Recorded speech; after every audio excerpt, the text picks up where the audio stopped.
So exercise 8.1 question number 5. Find the area of the region bounded by the ellipse x square by 4 plus y square by 9 is equal to 1. So इसको लिख सकते हैं x square by 4 की जगह आ जाएगा 2 square plus y square by 9 की जगह 3 square is equal to 1. इसे स्टैंडर्ड एलिप्स से कंपेयर किया तो x square by a square plus y square by b square is equal to 1 होता है. तो a की वैल्यू 2 है और b की वैल्यू है 3.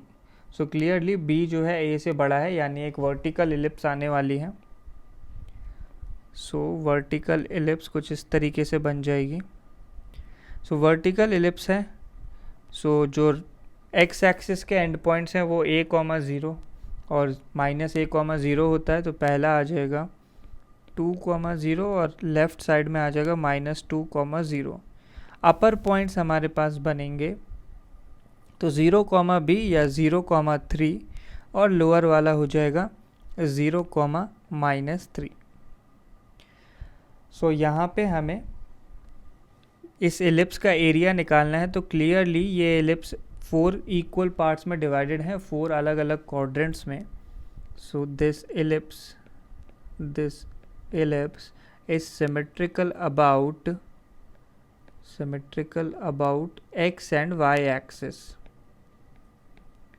सो अगर हम लोग केवल जो फर्स्ट क्वाड्रेंट वाला रीजन है, जो रीजन मैंने डार्क किया है, केवल उस रीजन का एरिया हम निकाल लें और उसे 4 से मल्टीप्लाई करेंगे तो हमें पूरे एलिप्स का रीजन मिल जाएगा, पूरे एलिप्स का एरिया मिल जाएगा. तो इसको निकालने के लिए हम लोग यूज़ करने वाले हैं वर्टिकल स्ट्रिप. सो वर्टिकल स्ट्रिप इस तरीके से ड्रॉ करेंगे तो x की लोअर लिमिट होगी हमारे पास 0 और अपर लिमिट होने वाली है 2. सो ये बनेगा, पहले हम लोग इस शेडेड रीजन का एरिया निकालने वाले हैं. तो शेडेड रीजन का एरिया आ जाएगा इंटीग्रल 0 to 2 और वर्टिकल स्ट्रिप कंसीडर की है इसलिए आ जाएगा y dx. तो ये हमें y की वैल्यू निकालनी है और इस रीजन को 4 से मल्टीप्लाई करना होगा. सो पहले y की वैल्यू निकालने के लिए एलिप्स की इक्वेशन लिखी तो x स्क्वायर बाय 4 प्लस y square by 9 is equal to 1. तो यहाँ से बनता है y square by 9 is equal to 1 minus x square by 4. तो y square is equal to, तो ये बन जाएगी वैल्यू 9 कॉमन लिया और एलसीएम लेने पे हो जाएगा 4 minus x square by 4. So y की वैल्यू आ जाएगी रूट लेने पे ये बन जाएगा प्लस माइनस 9 का हो गया 3, 4 का हो गया 2, तो 3/2 और रूट के अंदर 4 माइनस एक्स स्क्वायर. सो इसको 4 माइनस एक्स स्क्वायर समझे हम लोग या फिर root of 2 square minus x square. Next हम लोग केवल फर्स्ट क्वाड्रेंट का एरिया निकालने वाले हैं तो y की वैल्यू पॉजिटिव होगी. तो y को हम लोग लिखने वाले हैं 3/2 root of 4 minus x square. Next so required area हमारे पास क्या आ जाएगा, तो जो हमने एरिया लिखा है उसे 4 से मल्टीप्लाई करना होगा. सो 4 टाइम्स इंटीग्रल है 0 to 2. अब y की वैल्यू हमने निकाली है 3/2 root of 4 minus x square या 2 square minus x square dx. तो ये डायरेक्टली एक इंटीग्रेबल फंक्शन है. So root of a square minus x square इसका इंटीग्रल बनता है x/2 root of a square minus x square plus a square by 2 sine inverse x by a. तो यहाँ पे हमारे पास रिक्वायर्ड एरिया आ जाता है.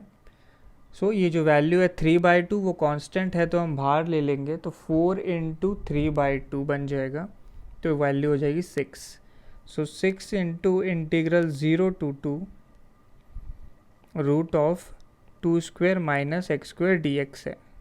तो ये हो गया 6 इंटू, इसे इंटीग्रेट किया तो आ जाएगा x/2 root of a square minus x square या 4 माइनस एक्स स्क्वायर ही लिख देते हैं प्लस a स्क्वायर बाय 2 या फिर 4/2 साइन इनवर्स x बाय 2 आ जाएगा. And limits are 0 to 2. तो पहले लिमिट की वैल्यू 2 रखी तो ये हो जाएगा 2/2 root of 4 minus 2 square plus ये जो 4/2 है ये हो गया 2 इंटू साइन इनवर्स 2/2 प्लस 0 रखने पे दोनों लिमिट्स दोनों वैल्यू 0 हो जाएंगी, क्योंकि पहले में x है और दूसरे में साइन इनवर्स x, तो साइन इनवर्स 0 भी 0 होता है।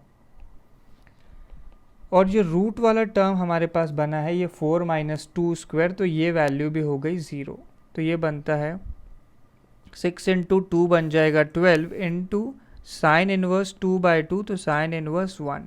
साइन इनवर्स 1 होता है π/2, तो ये यहाँ से आंसर आ गया हमारे पास 6 पाई, और एरिया है इसलिए स्क्वायर यूनिट्स।